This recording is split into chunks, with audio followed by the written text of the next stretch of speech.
প্রিয়জনকে তো সময় দেই কিন্তু সে বারবার হারিয়ে যায়। সবাইকে শুভ নববর্ষ। আপনারা যারা বাসায় বসে আছেন তারা অবশ্যই অনেক অনেক মিস করছেন। আমরা কিন্তু খুবই আনন্দ করছি। হ্যাঁ অবশ্যই, আমরা বাঙালি মেয়ে, আমরা তো বাঙালি সাজবো তাই না? আর আজকে আমাদের প্রাণের উৎসব, সবচেয়ে বড় উৎসব বাঙালিদের শুভ নববর্ষ। সবাইকে খুবই আনন্দ লাগছে আর খুবই খুবই আমরা এনজয় করছি সবাই।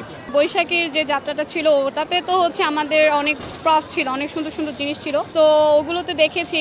প্লাস হচ্ছে আসলে মেলা জিনিসটা না খুব ছোটোবেলায় এনজয় করতাম। আমি মনে হয় প্রায় 15 বছর বা 12 বছর পরে আমি হচ্ছে মেলাতে জয়েন করেছি। সো আমার কাছে মানে মনে হচ্ছে আমি একদম ছোটোবেলায় চলে গিয়েছি, একদম সানগ্লাস পরে টোরে কলস টলস নিয়ে, মানে আমি ছোটোবেলা ফিরে গেছি মোট কথা। আসলে বড় হয়ে তো অনেক কিছু বুঝি, ছোটোবেলায় তো তেমন কিছু বুঝতাম না। সো মেলা দেখলে এই যে নাচানাচি করতাম, তারপরে খাওয়া দাওয়া করতাম, এনজয় করতাম। এখন দেখছি বড় হয়ে সেটাই করছি, খাওয়া দাওয়া করব, এনজয় করব, দিনটাকে স্মরণীয় করে রাখবো আর ভাববো এত সুন্দর দিন এরকম যেন প্রতিটা দিনই এরকম কাটে, এত সুন্দর সুন্দর কাটে। পরিবারের সঙ্গেই ঘোরা হবে। আমার যে বাবা যেহেতু দেশের বাইরে, আম্মু তো ভিড় পছন্দ করে না, আর হাজব্যান্ডকে নিয়ে এসেছি, বোনদেরকে নিয়ে এসেছি, এই তো মানে এই পরিবারের মাঝে এত আনন্দ, উফ মানে বলে বোঝাতে পারবো না। প্রিয়জনকে তো সময় দেই কিন্তু সে বারবার হারিয়ে যায়।